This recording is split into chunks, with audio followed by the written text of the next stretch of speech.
Então, Dr. Gilberto Xavier, ele cursou Ciências Biológicas na Universidade de São Paulo, fez mestrado e doutorado em Psicobiologia na Universidade Federal de São Paulo, na Escola Paulista de Medicina. Realizou estágio de pós-doutorado no Instituto de Psiquiatria da Universidade de Londres, na Universidade de Aarhus, na Dinamarca, e na University College London, em Londres. E em 99 obteve o título de livre docente na Universidade de São Paulo. Atualmente é professor associado 3 da Universidade de São Paulo, tem experiência na área de fisiologia nervosa e desenvolve pesquisas na área de aprendizagem, memória e atenção. Por favor, Dr. Gilberto Xavier.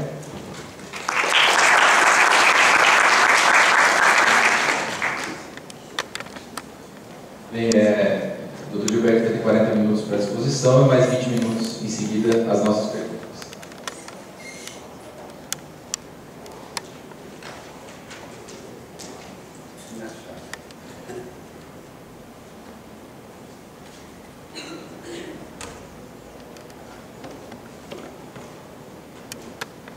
Alô? Bom, eu gostaria de iniciar agradecendo os organizadores pelo convite para participar dessa conferência. Eu assisti uma parte da sessão que antecedeu o café, achei extremamente interessante. Na verdade, quando me propuseram para vir falar sobre neurociência e psicanálise, eu senti um certo desafio. E eu gosto de enfrentar desafios, então eu resolvi aceitar. E vocês vão ver que a minha estratégia para fazer essa apresentação é uma estratégia que envolve muito mais um desejo de fazer junto com vocês algumas especulações acerca dessa possível relação entre neurociência e psicanálise, do que fazer uma apresentação efetivamente científica. Eu vou apresentar alguns dados, vou apresentar algumas coisas para vocês, mas, na verdade, o que eu quero mais é fazer uma especulação. Então, eu não vou tentar seguir um rigor científico numa apresentação. E vocês vão ver isso já desde o início. Eu quero abrir um parênteses, então eu estou abrindo um parênteses aí com vocês, e eu vou fazer uma espécie de experimento não controlado com a participação de vocês. Então, eu vou pedir para que metade da turma, digamos, do corredor para cá, feche os olhos, e a outra metade do corredor para lá fique com os olhos abertos. A partir de agora, só abram os olhos quando eu pedir. Então, fechem os olhos. Quem tiver do meu lado esquerdo, feche os olhos, ou do seu lado direito, feche os olhos. A turma do seu lado esquerdo, abre os olhos. Ok? Todo mundo preparado?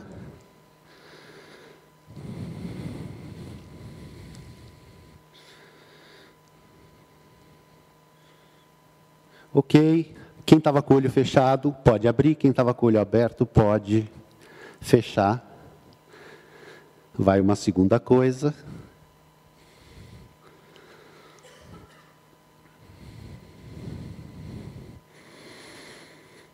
Ok, por hora é isso, daqui a pouco a gente vai ver alguma coisa a mais. Eu preciso agora de um voluntário para fazer um experimento, pode ficar sentado aí mesmo. E preciso de alguém que anote o resultado do experimento. Quem vai ser o voluntário? É um teste simples, eu vou pedir para você. Ok, fica sentada aí, arruma um microfone para ela, e eu vou te dar uma instrução, ela, de blusa vermelha. Como é que é seu nome? Denise. Denise. A Denise vai fazer uma coisa que eu vou pedir, e logo que eu der a instrução, você começa e vai falando o que eu vou te pedir para falar, tá bom? E você anota o que ela falar, de um jeito, pode ser cifrado, enfim, o mais rápido que você puder. Denise, eu quero que você me diga todos os animais que te vierem à mente, agora. Girafa, cachorro, macaco, pato, ganso, paca, tatu, cutia, jacaré, lhama, zebra, gato, tartaruga, baleia, passarinho. Espera. Já foi. tubarão, grilo, hipopótamo, barata não. Ok, deu, obrigado. Não sei, obrigado, Denise, obrigado. Desculpe te colocar nessa fria. Agora eu vou pedir para vocês prestarem atenção na imagem que eu vou mostrar e completar a palavra. Quem completou assim, levanta a mão. E quem completou assim, levanta a mão. Tudo bem, tem uma parte aí que não estava no início, mas vocês perceberam uma distribuição nas pessoas que levantaram a mão? As pessoas que tinham sido expostos a uma lista de palavras envolvendo terminação com são, mais provavelmente completaram com são, então saiu coração, e as pessoas que foram expostos a uma segunda lista, terminando com gen, mais provavelmente completaram com coragem. Claro que não era um experimento controlado, eu avisei para vocês que não seria, mas se você fizer esse tipo de experimento, você observa esse resultado. Se você fizer consistentemente, de maneira controlada, você observa esse tipo de resultado. Esse fenômeno está descrito na literatura, chama-se pré-ativação.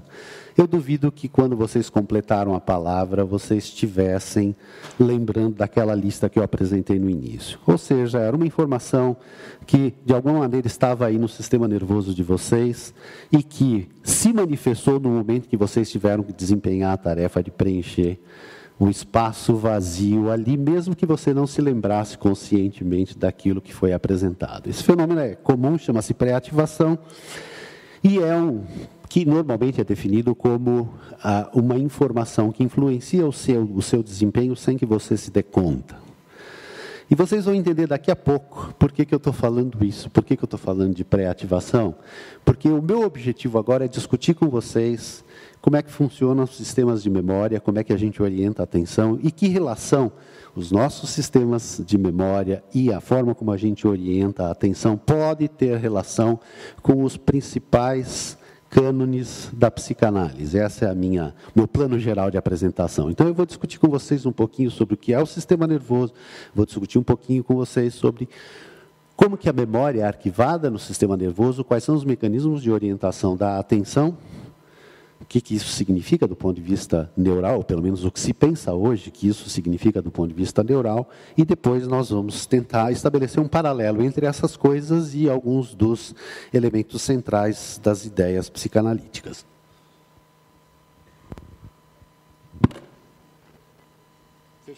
Fechei o parênteses. Olha, essa é uma representação do encéfalo humano. Calcula-se que o encéfalo humano tem alguma coisa como 10 elevado a 11 neurônios, significa 100 bilhões de neurônios. Existem discussões, o Roberto Lente, do Rio de Janeiro, costuma dizer que não são 100, são 87 bilhões, outros falam em mais, menos. Não importa, para nós importa aqui a ordem de grandeza, algo da ordem de 10 elevado a 11 neurônios. E existem estimativas de como que esses neurônios se comunicam entre si. Essas estimativas estão aqui. Em média, cada um desses neurônios recebe projeções de aproximadamente 10 mil, ou seja, 10 elevado à quarta. E ele se projeta aproximadamente para 10 elevado à quarta. Em certas regiões do sistema nervoso, esses números são muito maiores. Por exemplo, se você for no córtex visual, os números são 6 vezes 10 à quarta. E 6 vezes 10 à quarta. De um primata, pelo menos. Tá? Mas, em média, falando em média, esses seriam os números. Quando eu me expus a esses números, 100 bilhões de neurônios se conectando dessa maneira, eu tentei fazer uma conta de quantos caminhos diferentes uma informação poderia percorrer dentro do sistema nervoso. Era uma conta enjoada, mas eu tentei e fui fazendo até enjoar. E aí eu parei quando eu cheguei a 10 elevado a 78. Como eu parei, eu suponho que o número seja astronomicamente maior. Ou seja, a quantidade de caminhos que informações podem percorrer dentro do nosso sistema nervoso é astronomicamente elevada. Extremamente maior do que a quantidade de milissegundos que um ser humano é capaz de viver. Se vocês quiserem fazer uma estimativa rápida, vocês podem pensar, ok, quantos milissegundos dura um ser humano? Um ser humano dura 100 anos, vocês sabem que um ano tem 365 dias, cada dia tem 24 horas, cada hora 60 minutos, cada minuto 60 segundos, cada segundo 1000. Então, uma conta rápida dá 10 elevado a 11 milissegundos. É claro que eu não fiz a conta agora, né? Eu já tinha feito antes em casa. Ou seja, nós temos muito mais caminho que a informação pode percorrer no nosso sistema, ou caminhos, né, que a informação pode percorrer no sistema nervoso, do que a quantidade de milissegundos que um ser humano é capaz de viver. E por que eu estou dizendo isso? Porque eu acho que nós temos números suficientes para dizer, ou para justificar, por que cada ser humano é único. Determinadas vertentes da área psicanalítica diz é impossível explicar a individualidade com base numa estrutura biológica limitada como é o cérebro humano. E o que eu estou tentando mostrar para vocês são números que sugerem fortemente que a capacidade do sistema nervoso suplanta em muito aquilo que seria possível de um ser humano viver ao longo da sua vida de cerca de 100 anos. Essa é a tese e eu vou tentar mostrar para vocês por quê e qual é o mecanismo, quais são as transformações estruturais que ocorrem no sistema nervoso que permitem que isso seja possível.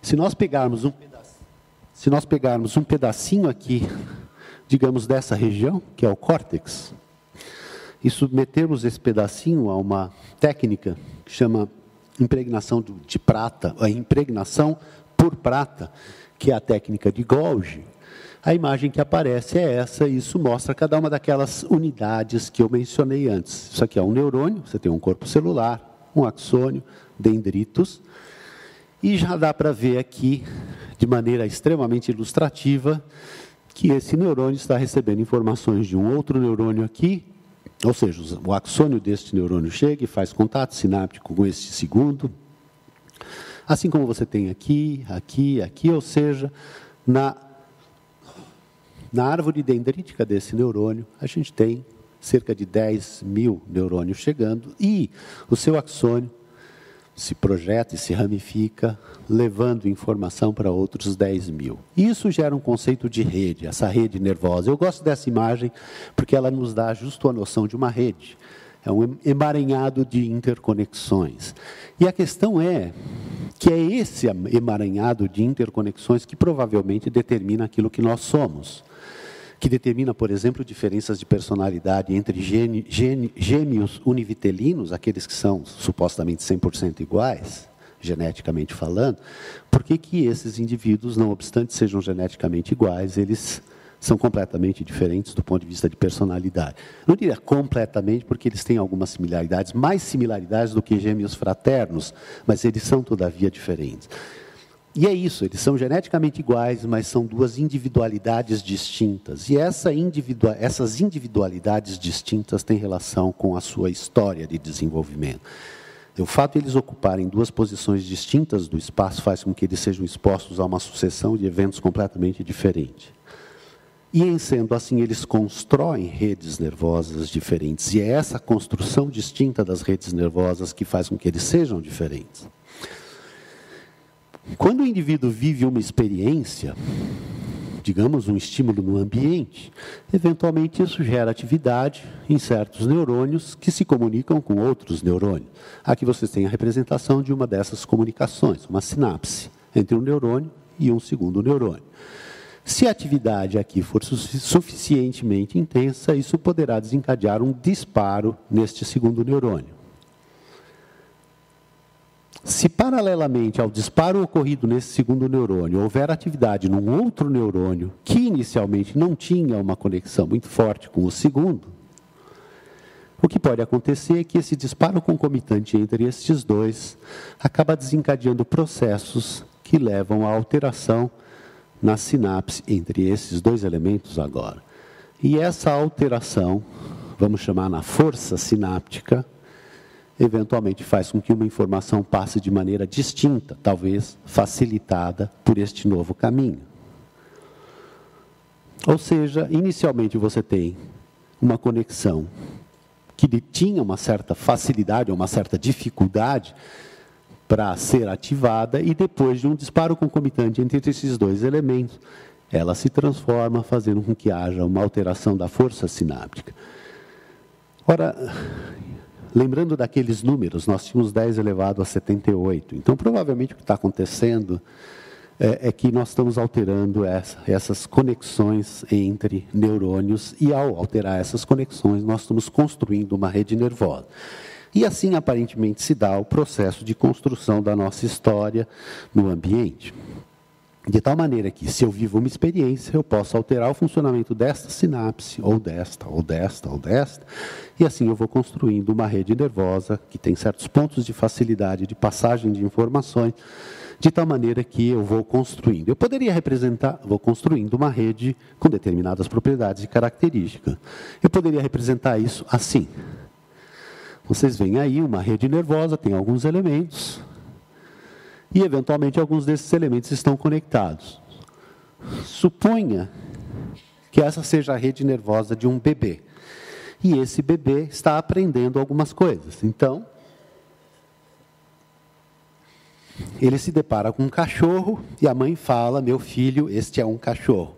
Obviamente a mãe não fala assim, né? Ela fala: olha o uau-uau. Aí o bebê vê aquela coisa, aquele objeto que está associado com determinado som, e fala: isto é um uau-uau. Que é uma coisa que tem uma cara, tem olhos, orelhas, 4 pernas, é peludo e etc. O que acontece se esse bebê, depois de ter adquirido essa informação, que envolverá a construção de alguns circuitos, eventualmente, for exposto a um gato, ele vai falar: olha o au-au. Ou seja, aquilo que ele não viveu ainda, que ele não teve a experiência, vai ser interpretado com base na sua história. E a sua história é au-au e não miau.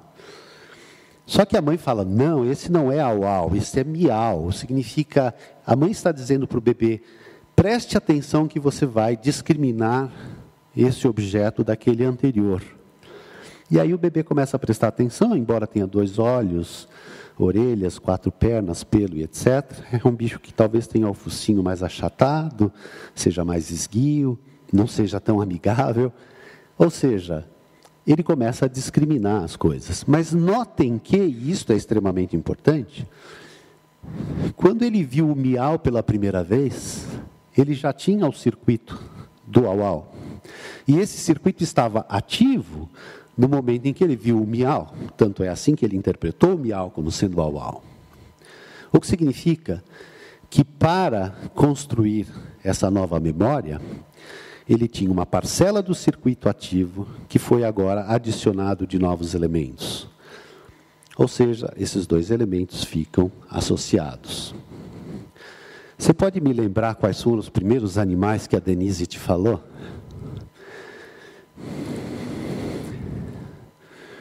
Os 2 ou 3 primeiros? O primeiro foi au-au. Brincadeira. Foi girafa, cachorro. Ok, deu. Vocês percebem que ela lembrou quadrúpedes? Eu esperava que viesse cachorro, gato, cavalo, vaca. O gato foi lá no fim. Foi lá no fim. Mas eu esperava que... Por quê? Porque são os animais mais frequentes e que, em geral, vêm na frente, são os mais frequentes na nossa convivência diária, são os circuitos mais fortalecidos que nós temos para animais. Mas, mesmo assim, ela veio com uma recordação categórica, vocês se dão conta? São quadrúpedes com pelos. Depois, eventualmente, ela falou aves, aí vieram 2 ou 3 aves em sucessão, se eu não estiver enganado. Pato, ganso. Ou seja, você tem de novo uma transição categórica. É interessante porque, na transição entre uma categoria e outra, vocês devem ter percebido, ela parava e ficava... O que ela estava tentando fazer? Ela estava tentando inibir aquele circuito ativo, porque ela não conseguia resgatar mais nada daquela categoria, inibir essa atividade e passar para outra atividade relacionada com porque é a categoria animais, mas buscar uma nova categoria. E isso aparece algumas vezes depois, ou seja, a recordação é categórica. Por quê? Porque é assim que a gente constrói a rede. Quer dizer, quando você vive a experiência do uau-uau, você constrói um pedaço do circuito. Quando você vive a experiência do miau, você transforma o circuito. E assim a gente vai construindo, de tal maneira que, em algum momento, eu tenho uma rede nervosa, construída com os vários animais. Se eu ativo os nós da rede, que representam o uau-uau, é mais provável que eu recorde depois do miau, da vaca, do cavalo, porque eles estão relacionados, eles foram adquiridos de maneira associativa. E assim, basicamente, a gente constrói os nossos circuitos neurais de maneira associativa, adicionando e agregando novos nós às experiências anteriores vividas. Ou seja, a gente literalmente vai construindo uma rede nervosa ao longo da nossa história. De tal maneira que isso poderia representar uma experiência, uma segunda experiência, e aí começam a surgir processos interessantes, porque a partir do momento que o sistema acumula uma certa quantidade de experiências, que são adquiridas, vamos dizer, de baixo para cima, ele passa a exercer controle, agora de cima para baixo, sobre o que ele quer processar. Por exemplo, prestem atenção no seu joelho direito. Ele estava aí, desde sempre. Algumas partes dele estavam gerando sinais para os seus sistemas nervosos. A partir do momento que eu dou a instrução para vocês, vocês dão atenção a essa parte do corpo e passam a detectar coisas dali que antes vocês não estavam detectando. O que vocês fizeram agora, de cima para baixo, em função da minha instrução, vocês ativaram circuitos que representam aquela parte do corpo. Se eu dissesse para vocês, lembrem-se aí da história do que vocês estavam fazendo quando receberam a notícia de que foram aprovados no vestibular. Seria a mesma coisa, vocês ativariam circuitos relacionados a essa experiência. E é uma experiência extremamente marcante, porque tem componentes afetivos, fortes, etc. Aliás, a discussão antes do café estava nessa direção, achei extremamente interessante, parabéns às pessoas que estavam aqui. Porque mostra o impacto das experiências anteriores sobre o desempenho do indivíduo ao longo da vida. Por exemplo, me lembro de uma das pessoas falando sobre o impacto de experiências traumáticas na infância, sobre a possibilidade de desenvolver depressão mais tarde, etc. Nós estamos falando da construção de uma rede nervosa que, em sendo construída dessa forma, ela vai se manifestar, obviamente, mais tarde, de determinadas maneiras. A questão é, até que ponto é possível reconstruir essa estrutura? Por quê? Porque, eventualmente, o indivíduo pode ter vivido experiências traumáticas, como foi discutido aqui agora há pouco. Quer dizer, será que o indivíduo está fadado a viver mal para o resto da vida em função dessas experiências? E é óbvio que a resposta é não. Quer dizer, aparentemente é possível mudar isso, é possível reconstruir esses circuitos, modificar os circuitos, porque essa é uma das propriedades fundamentais do sistema nervoso, ele é plástico. E, em sendo plástico, significa é possível modificar. E modificar como? Eventualmente, fazendo com que ele funcione exatamente da maneira como ele funciona em condições naturais. Eu estava falando para vocês, quando um bebê vê um au-au, depois vê um miau, e chama o au-au de miau, ele ativou o circuito e aí adicionou novos nós, novas conexões. Essa talvez seja a estratégia fundamental a ser adotada, por exemplo, na psicoterapia.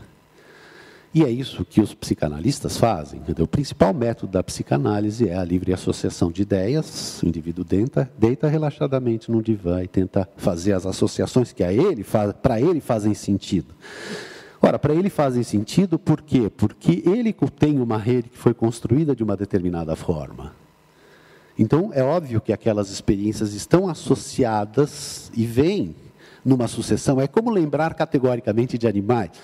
O indivíduo associa isto com aquilo e depois com aquilo. Para quem está de fora parece uma coisa sem sentido, mas para ele faz muito significado, porque foi assim que a rede foi construída para aquela pessoa.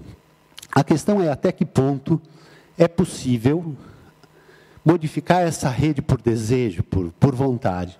Aqui eu vou apresentar um resultado experimental. A pergunta é possível modificar a rede de cima para baixo? E aqui eu tenho um experimento que eu fiz junto com um ex-aluno meu, agora meu colega de departamento, que envolvia essencialmente adquirir uma habilidade de memória, que a gente chama de conhecimento implícito, vocês seguramente conhecem isso, mas é uma habilidade, eu já vou mostrar, por treino imagético. Ou seja, o indivíduo imagina algo. E a pergunta é até que ponto simplesmente parar com os olhos fechados, imaginando algo, muda a rede nervosa desse indivíduo? Essa era a pergunta desse estudo. E basicamente o que a gente escolheu para testar essa possibilidade foi uma habilidade que é chamada habilidade de leitura invertida. Só para vocês terem uma ideia, é mais ou menos isso. Ó. Leiam isso. Dá para ver que está invertido, vocês estão tentando ir de trás para frente. No começo demora um tempão. Se eu for expondo uma sucessão de palavras para vocês lerem, aqui na verdade não é uma palavra, é uma não palavra. Ela é construída segundo as regras da língua portuguesa, mas não tem significado nenhum, obviamente para dificultar a vida do indivíduo que está participando da experimentação. Daí, se você terminou de ler, eu apresento uma outra, e uma outra, e uma outra. Em experimentos feitos com esse tipo de teste, normalmente se observa uma curva de aprendizagem. É isso que está representado aqui. Tempo de leitura versus uma certa quantidade de tríades, né? 3 palavras ou 3 não palavras lidas ao longo de 5 blocos por dia, ao longo de 3 dias, e depois um novo teste depois de 24 dias. E dá para ver muito claramente que o indivíduo vai adquirindo, já no primeiro dia ele adquire bastante a habilidade de ler invertido, ele vai prosseguindo com essa habilidade, e uma vez adquirida, essa habilidade se mantém mesmo depois de um grande intervalo de tempo. Isso é clássico e típico numa situação de aprendizagem implícita. Então, o que era a tarefa imagética para esses indivíduos? Para a gente avaliar até que ponto há a possibilidade de transformar o sistema nervoso de cima para baixo. Era assim, o indivíduo recebia uma instrução que era, vai aparecer uma palavra escrita normalmente na tela de um computador.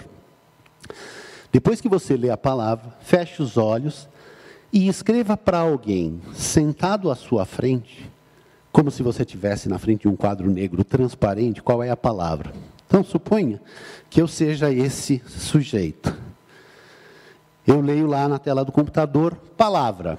E eu tenho que escrever para alguém que está sentado na minha frente, ou seja, vocês, a palavra. Então, eu vou escrever P, vou escrever A, V, A,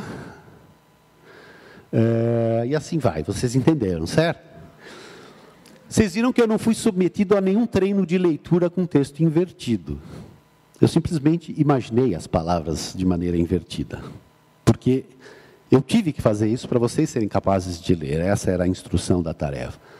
Então o indivíduo não sabia que ele ia ser depois submetido a um teste de leitura invertida de palavras, mas dada a instrução que nós fornecemos, ele se obrigou a imaginar as palavras invertidas.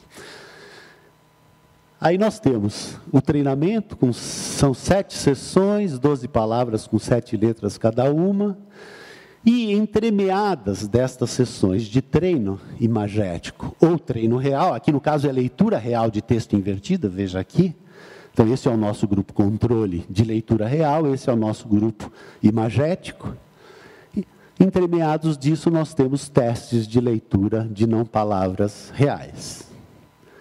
E dá para ver que a curva de aprendizagem nos 2 grupos é exatamente igual, ou seja, basta o indivíduo imaginar o texto invertido que ele está transformando o seu sistema nervoso, de tal maneira que ele é capaz, posteriormente, de adquirir essa habilidade treinada por imaginação, para posteriormente desempenhar a tarefa de leitura real de texto. Isso é leitura real de texto entremeado com o treinamento.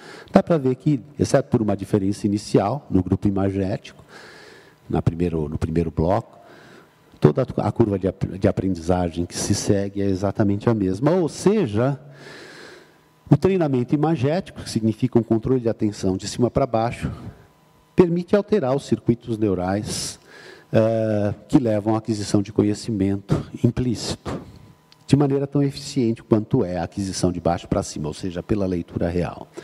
O que significa isso? Algo que a gente já sabia de verdade. A gente já sabia que o indivíduo é capaz de se transformar se ele fizer um esforço atencional numa certa direção. De novo, isso é um aspecto importante na psicanálise. que o indivíduo tem o desejo de se transformar, ele está ali almejando essa transformação, e se ele for conduzido de maneira adequada, eventualmente ele consegue melhoras substanciais. Aqui eu queria mostrar para vocês um outro conjunto de resultados que nos permite entrar mais um pouco no funcionamento do sistema nervoso. Isso aqui é um encéfalo de ser humano, mas o experimento foi feito com macacos e se colocou um eletrodo no córtex inferotemporal do macaco. E o macaco tinha que desempenhar uma tarefa enquanto se registrava a atividade eletrofisiológica de neurônios situados nesta parte do sistema nervoso. A tarefa era simples, o animal tinha um disco colorido, que é chamado disco amostra, que era aceso ou com uma luz vermelha ou com uma luz azul. Aí ele desligava e depois de um certo intervalo de tempo, 18 segundos, apareciam 2 discos acesos, um com a mesma cor e outro com uma cor diferente. E se o animal escolhesse o disco com a mesma cor, ele recebia suco de uva. Então, o que o macaco precisa fazer? Ficar prestando atenção quando acende o primeiro disco. Guardar essa informação na memória, porque ela vai sumir, e guardar por 18 segundos, quando aparece a escolha, a possibilidade de escolha, e agora sim, se ele escolher aquele que foi apresentado, o que significa tem que guardar a informação na memória, ele ganha suco de uva. E é interessante porque há neurônios aqui no córtex inferotemporal, cuja taxa de disparos aumenta brutalmente quando o estímulo é vermelho. É o que está representado aqui. Aqui é a taxa de disparos de neurônios ao longo do tempo. Então, vejam, no momento que o indivíduo recebeu, o animal recebeu a amostra, aumenta a taxa de disparo desse neurônio e se mantém elevado por um certo tempo. Durante todo o intervalo, notem que o estímulo foi apresentado só aqui. Nesse ponto, o estímulo foi desligado. O que significa essa atividade nervosa durante todo esse intervalo tem a ver com a memória acerca do estímulo que havia sido apresentado. E aí sim, uma vez que o animal faz a escolha dele, depois de 18 segundos, a taxa de disparos dos neurônios cai. Ou seja, a informação não é mais útil, pode ser apagada. Ocorre que essa estrutura não funciona sozinha, ela funciona em interação com outras estruturas do sistema nervoso. No segundo experimento, pelo mesmo autor, ele estuda isso, registrando novamente a atividade do córtex inferotemporal, mas agora ele vai fazer uma manipulação no córtex frontal durante o desempenho da tarefa. A tarefa é um pouco mais complexa, ao invés de 4 discos de escolha, ao invés de 2 discos de escolha, como era no experimento anterior, aqui ele tem 4 discos de escolha, 4 cores diferentes. Isso para dificultar o desempenho. Mas vocês veem aqui que os animais se desempenham perfeitamente bem. Então, está aqui o animal, controle, colocado em condições naturais de teste. A taxa de desempenho está representado nessa escala aqui, ó, 100% de desempenho. Então, os macacos aprendem a fazer isso muito bem. E o que essa faixa verde aqui está mostrando é a taxa de disparos de neurônios que sinalizam qual foi a amostra apresentada. Dá para ver muito claramente que há um aumento na taxa de disparos dos neurônios situados nessa região durante o intervalo de 18 segundos. Porém, embora registrando no córtex inferotemporal, se o animal tiver um resfriamento do córtex frontal, você tem não apenas uma redução dessa atividade do neurônio do córtex inferotemporal, mas também uma deterioração do desempenho. Dá para ver a barrinha preta aqui, que está perto do nível de acaso, ou um pouco acima, na verdade, que o nível do acaso dos animais, 60%. Ou seja, essas duas regiões aqui parecem conversar para que haja manutenção da informação no córtex inferotemporal.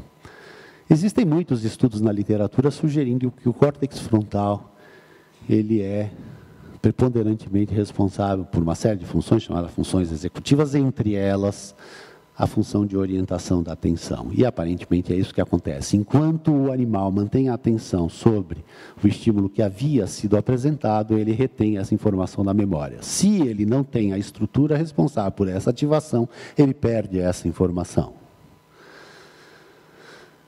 É como se o córtex frontal estivesse conversando com o restante do sistema nervoso o tempo todo. Então, por exemplo, se eu tenho que guardar uma informação de natureza espacial, o meu córtex frontal vai conversar com o meu parietal posterior, e com isso você tem retenção de informações espaciais. Se é uma informação de natureza visual básica, o frontal vai conversar com o occipital e guardar essas informações. Se forem informações sobre objetos, o frontal conversa com o temporal inferior e guarda as informações sobre objetos. Se forem sons, seria com o temporal superior, e assim vocês conseguem ir construindo toda a história. Ou seja, essa estrutura está conversando com todo o restante do sistema nervoso concomitantemente, até para garantir a manutenção de informações na estrutura. Por que isso é importante? Porque, e agora eu vou tentar juntar as duas coisas, a história de desenvolvimento do indivíduo com os processos de orientação de atenção. Por que isso é importante? Porque, muito provavelmente, as principais psicopatologias, se é que eu posso falar assim, têm relação com a forma como a rede nervosa foi construída e tem relação também com processos de orientação de atenção, quer dizer, a maneira como o indivíduo percebe os estímulos do ambiente e principalmente a maneira como o indivíduo interpreta esses estímulos do ambiente. Só para desenvolver um pouco mais a relação entre memória e orientação da atenção, tem alguns dados aqui que me parecem importantes. Esses autores, eles apresentaram vinhetas animadas, eram filmes de 20 segundos que foram mostradas ou para indivíduos nascidos e crescidos no Japão ou indivíduos nascidos e crescidos na América do Norte. E depois os indivíduos tinham que descrever o que eles viram. E é interessante porque há uma diferença brutal na forma como os indivíduos descrevem. Os americanos tendem a descrever principalmente os objetos que apareceram nas vinhetas. Os japoneses tendem a descrever preponderantemente o fundo. Ou seja, é como se indivíduos com essas duas culturas distintas orientassem sua atenção para coisas distintas do mesmo tipo de estimulação. Esse mesmo tipo de resultado, de maneira um pouco diferente, aparece nesse estudo. Eram 10 vinhetas que foram apresentadas para indivíduos dessas duas origens. E depois dessas vinhetas, os indivíduos tinham que identificar 45 objetos que tinham sido vistos em confronto com 45 objetos que eram totalmente novos. Só que a apresentação desses objetos vistos e novos foi realizada em fundos que tinham sido vistos e fundos que não tinham sido vistos. Ou seja, mudou-se os objetos e os contextos em misturas diversas. E aí os resultados são muito interessantes. Os japoneses erram muito mais quando o fundo é diferente. Mas o desempenho deles melhora quando o fundo é similar ou mais similar àquele que tinha sido apresentado nas vinhetas. E os americanos não são afetados pelas alterações de fundo, ou seja, novamente, você tem diferenças na forma como esses indivíduos dessas duas culturas orientam a atenção para o espaço. Aqui vocês têm uma cena de uma cidade japonesa, aqui uma cena de uma cidade americana. E você apresenta essa cena e depois apresenta a mesma cena com uma leve diferença. Isso, na minha idade, a gente brincava disso como jogo dos 7 erros. Eu tinha 2 imagens e ficava buscando quais eram os erros, as diferenças entre elas. Ok, se fez esse experimento envolvendo japoneses e americanos, com cidades típicas japonesas e cidades típicas americanas, e os resultados, como já esperado, era os americanos parecem ser melhores em identificar diferenças de objetos, como aparece aqui, né? Você vê que a barra azul é levemente superior à barra vermelha quando se trata de identificar diferenças entre objetos das duas cenas. Diferentemente, os japoneses são melhores quando a detecção envolve informação de natureza contextual. É como se eles tivessem a atenção orientada para o contexto e os americanos orientados para o objeto. E isso aqui, eu acho que é a comprovação maior. Se eu tivesse que perguntar para vocês, essa foto foi tirada por um americano ou por um japonês, e esta vocês saberiam me dizer prontamente. Claramente, essa daqui é tirada por um americano, aquela é tirada por um japonês, na maioria das vezes.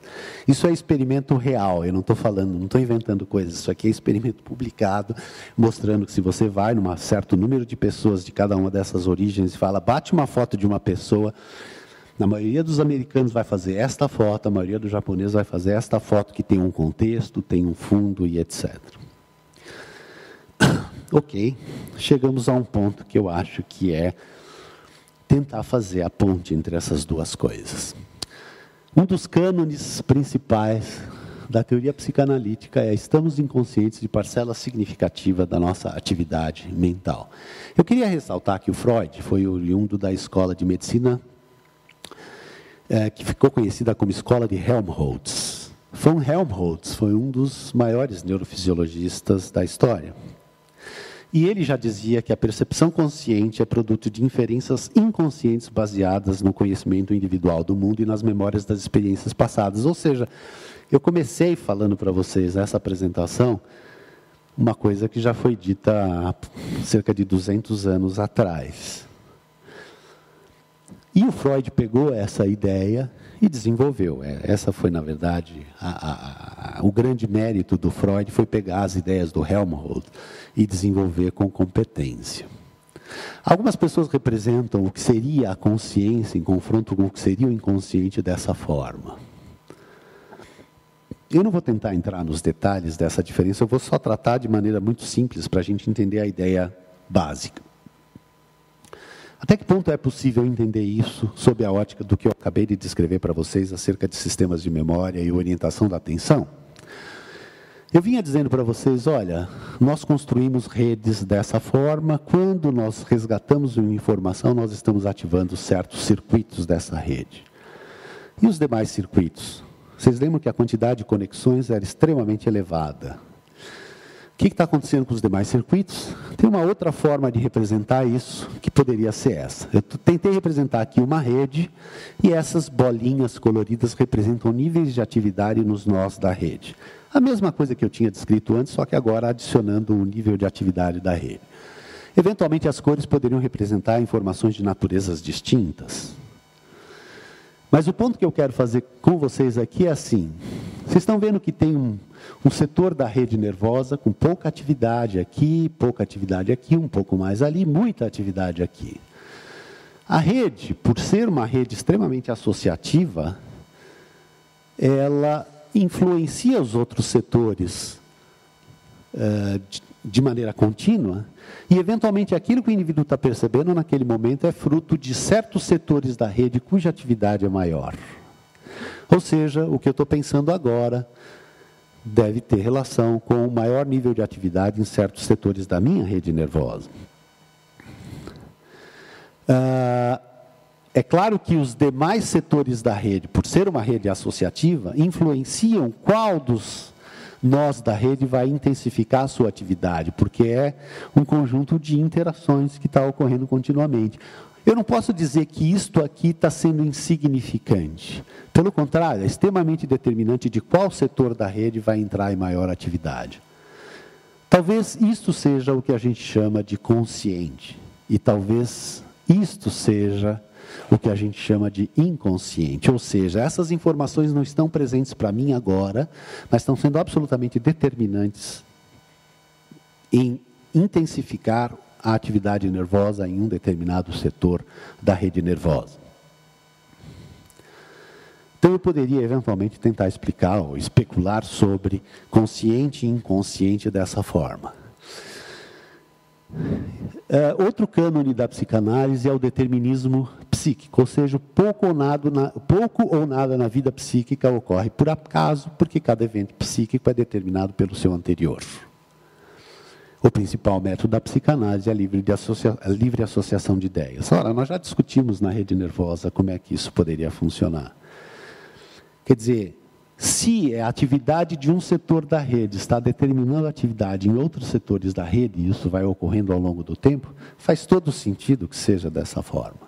E faz todo sentido também utilizar o método de livre associação de ideias para estabelecer relações entre aquilo que é significativo para o indivíduo. Pulsão é um outro conceito muito premente, né, muito determinante na psicanálise. Se fala na relação com a mãe e também com o pai na formação da personalidade, se fala em momentos significativos no processo terapêutico, se fala em processos de supressão de memórias. Essas ideias foram desenvolvidas há mais de 150 anos, então, as ideias iniciais foram desenvolvidas há cerca de 150 anos. Hoje está muito claro que existem processos biológicos que ocorrem quando o indivíduo chega em determinado estágio do desenvolvimento. Então, não surpreende que esses sentimentos de pulsões se originem do próprio organismo, como é, por exemplo, a motivação sexual.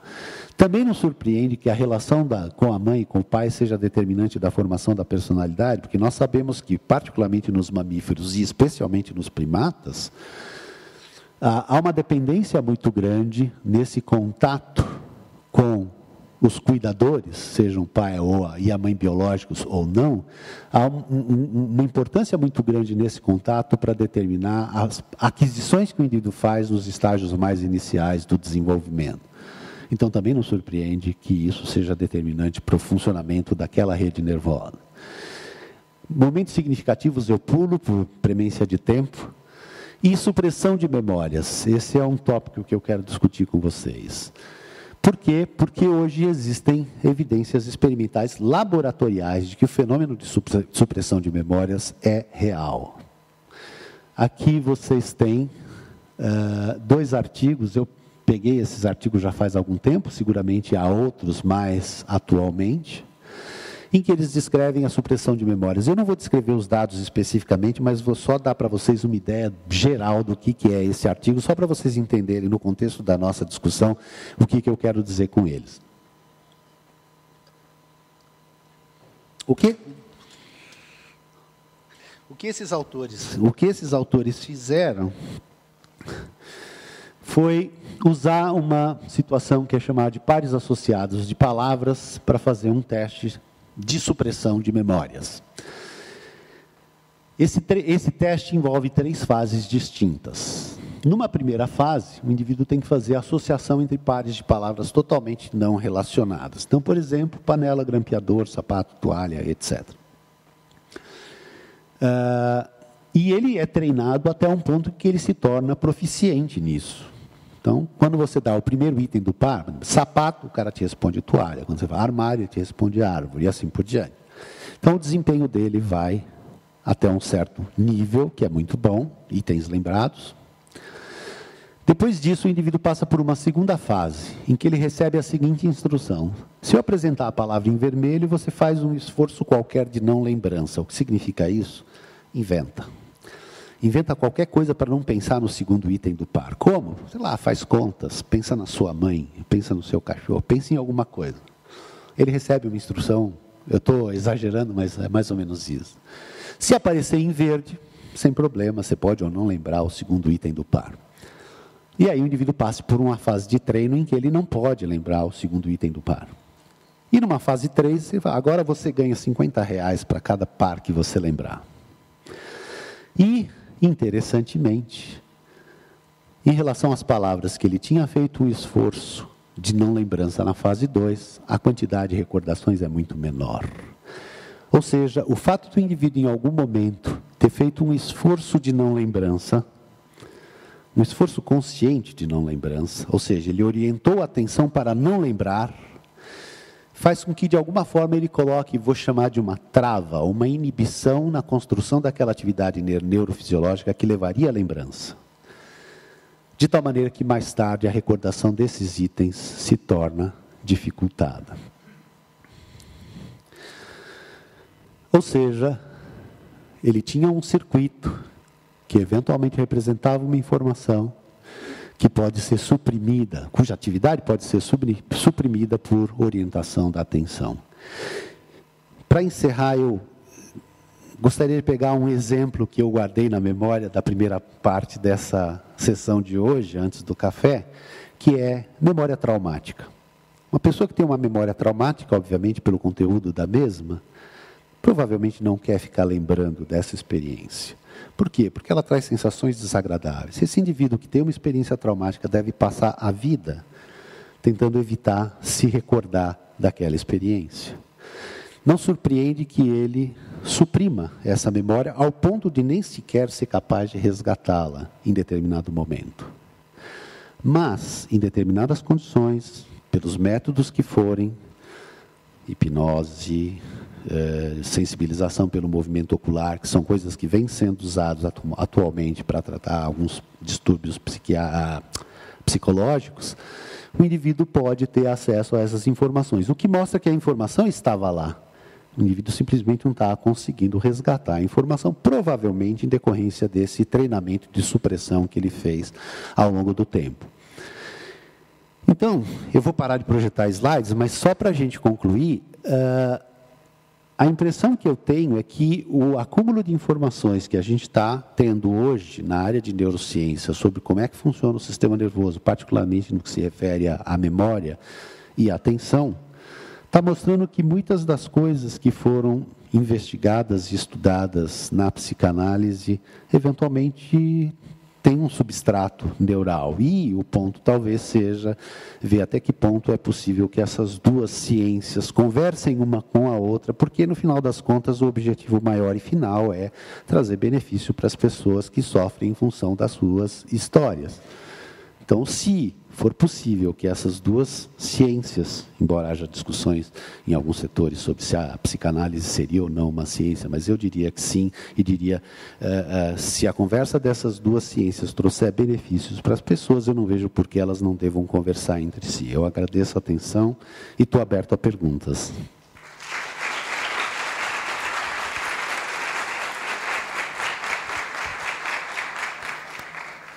Perguntas?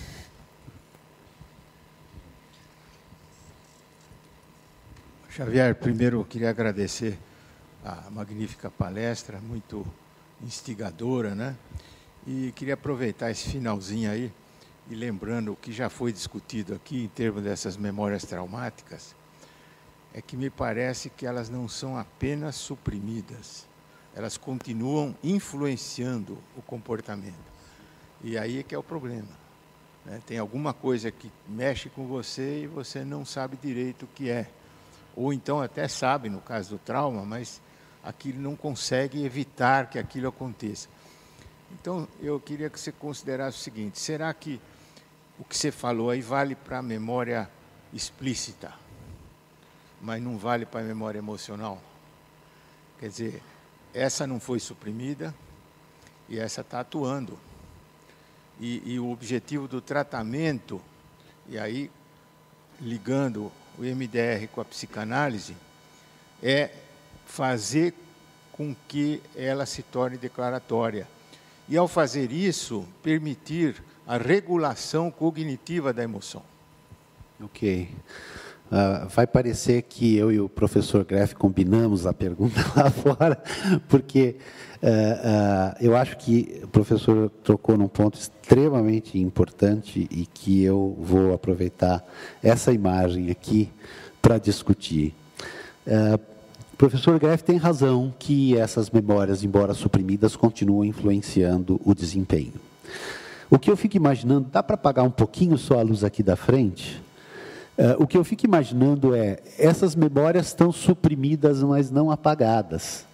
Então, assim, embora o nível de atividade delas nunca se expanda além de um determinado ponto, porque elas estão sob supressão, ou sob supressão da atenção, uma certa parcela da atividade se mantém. E é essa parcela da atividade que se mantém que acaba influenciando as sensações que o indivíduo tem e como ele reage às coisas. Mesmo que ele não fosse capaz ou não seja capaz de fazer um relato explícito acerca dessas memórias. Nesse contexto, tem uns dados muito interessantes por uma pesquisadora chamada Francine Shapiro. Ela trabalha muito com pacientes com síndrome do estresse pós-traumático. E ela usa uma estratégia que é muito interessante, ela não fez essa interpretação, mas eu fiz a interpretação dos dados dela da forma como eu vou descrever. É assim, a técnica dela é muito simples, chama dessensibilização pelo movimento ocular. O indivíduo, ele passou por uma situação traumática de possível risco de vida ou risco de morte, ou eventualmente ficou preso no meio de uma enchente, enfim. Aí o indivíduo fica com aquele trauma. E ela observou que se ela adotasse um determinado procedimento, ela conseguia resolver o problema dos indivíduos em 3, 4 meses, o que é relativamente surpreendente. Quem tem experiência com tratamento de pessoas com síndrome do estresse pós-traumático sabe disso. Basicamente, a técnica dela é a seguinte, ela pede para o indivíduo ranquear de 0 a 10 o quanto ele está conseguindo lembrar da experiência traumática. Então o indivíduo vai, fala, então eu estava no carro, apareceu esse cara armado e agora eu não consigo lembrar direito. Aí ela fala, ok, ranqueia de 0 a 10, quanto você está lembrando aproximadamente? Ele fala, uns 4. Mas e aí, apareceu o cara no carro e ele fez o quê? Ele ficou me ameaçando, não está muito claro, aí passou um ônibus, mas aí, quanto você está lembrando agora? 5. Aí ela vai tentando empurrar o indivíduo para ativar o circuito neural, que representa aquela informação, até que ele chega num limite, tipo 5, 6. Aí ela fala, vamos parar com isso um pouquinho, eu gostaria que você acompanhasse este objeto aqui. E ela faz um movimento com o objeto que exige um controle voluntário de movimentação ocular. E o interessante é que esse controle voluntário da movimentação ocular é extremamente difícil. Desempenhos motores que a gente não faz rotineiramente são extremamente difíceis. E aí o indivíduo faz isso, ele tem que derivar a sua atenção para controlar aquela tarefa que está sendo proposta. Se nesse momento, depois de ter feito o desvio atencional para a tarefa motora, ela pedir para o indivíduo resgatar a informação, ela resgata e ele chega a dizer que resgatou 9, às vezes até 10 da experiência. E aí, em tendo resgatado, ela discute com ele sobre a probabilidade disso acontecer novamente, que as chances são pequenas e etc.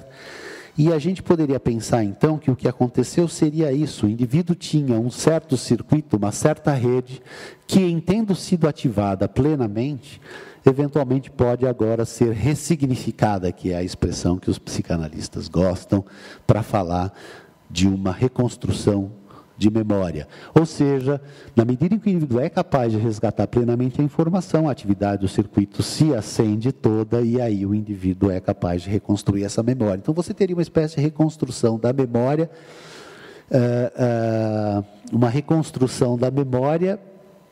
mais rápida porque ela foi plenamente ativada, que é alguma coisa que não seria possível plenamente sem esse resgate total.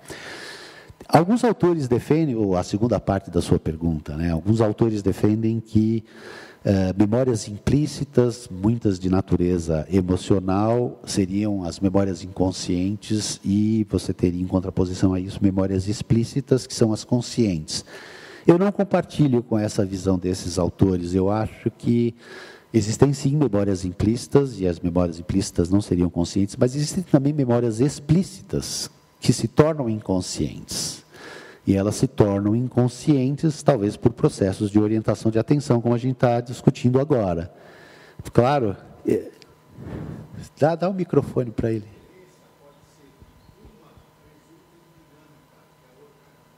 Desculpe, eu não ouvi.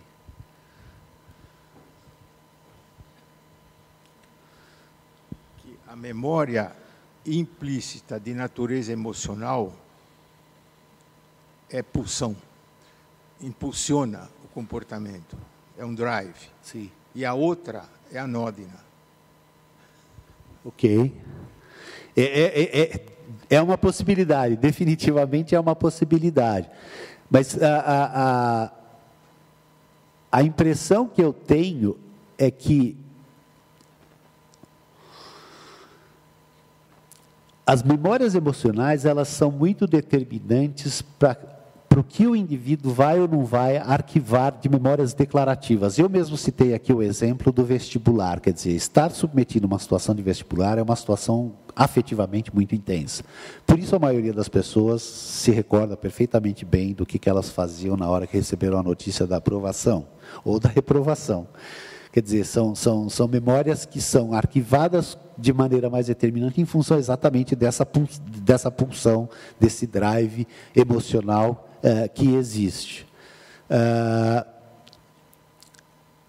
Mas as memórias declarativas, eventualmente, podem ser mais ou menos acessíveis em função do que o indivíduo fez em termos de orientação de atenção para elas depois que elas aconteceram. Eu estou tentando evitar fazer um casamento estrito entre as memórias implícitas de natureza emocional ou não e as memórias declarativas. Esse é um aspecto que eu divirjo em relação aos autores dessa área. Mas a pergunta é extremamente pertinente. Eu acho que existem pessoas preocupadas com esse tipo de discussão.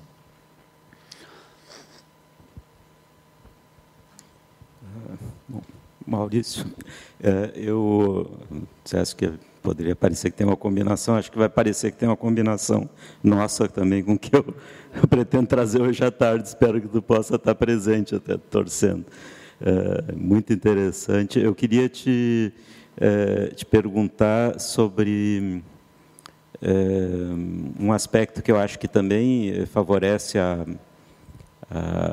dizer, uma conversa com a psicanálise, com relação às memórias, que é a questão dos diferentes momentos de plasticidade, períodos críticos, janelas de maturação, como queira chamar, né?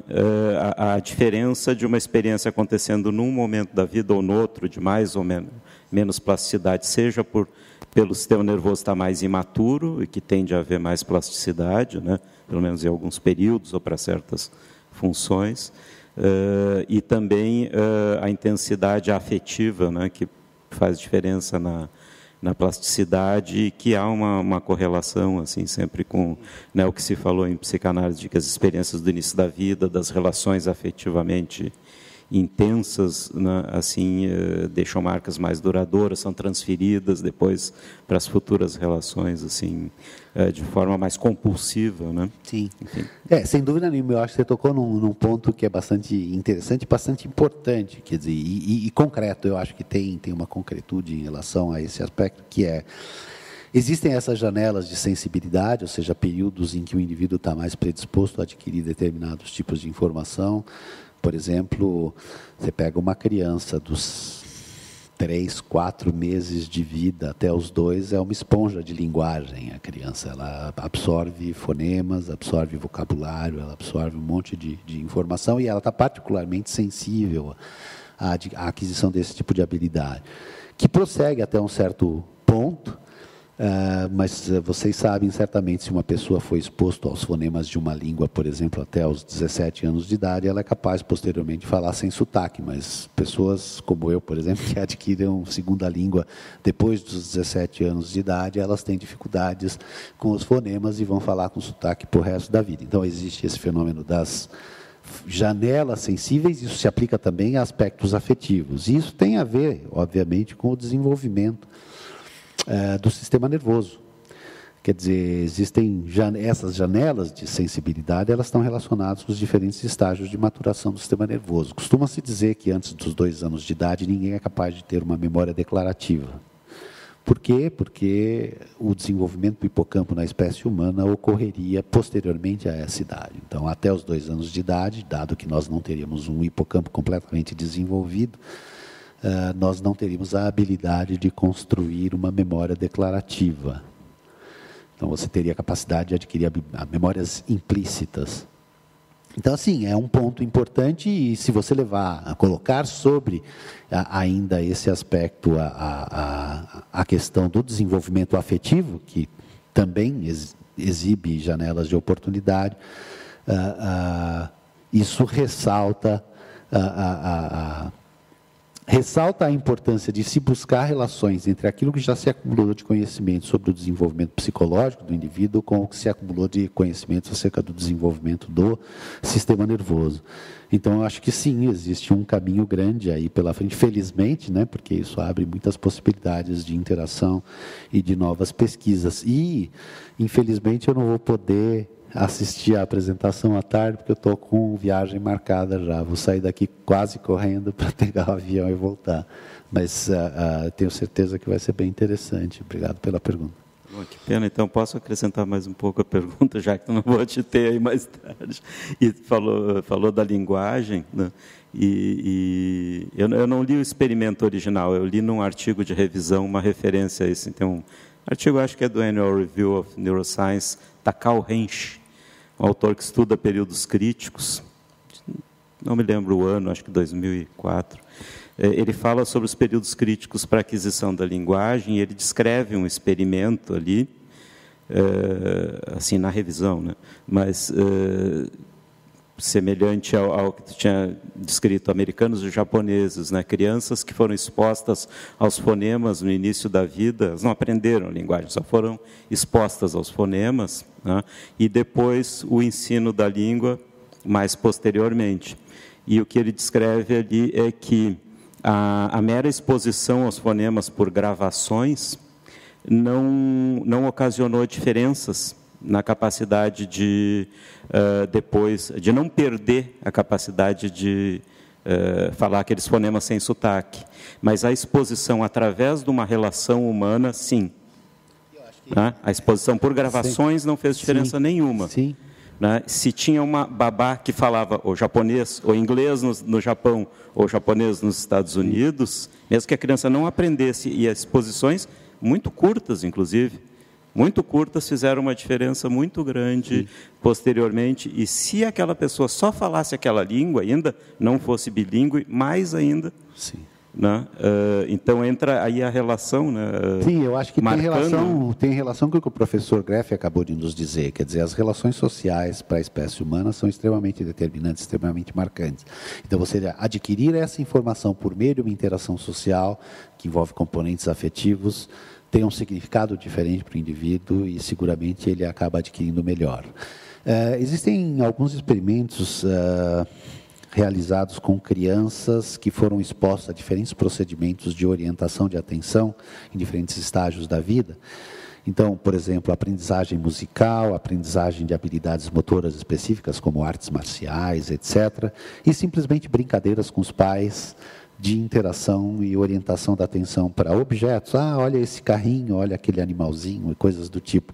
E, sem dúvida nenhuma, aqueles que as intervenções que produziram ou que maximizaram o controle atencional dessas crianças são aquelas que envolvem a interação com seres humanos, preferencialmente os cuidadores mais imediatos, como são pai e mãe. Ou seja, isso ressalta mais uma vez a importância dos aspectos afetivos nesse tipo de aquisição. Obrigado pelo comentário. Exatamente isso.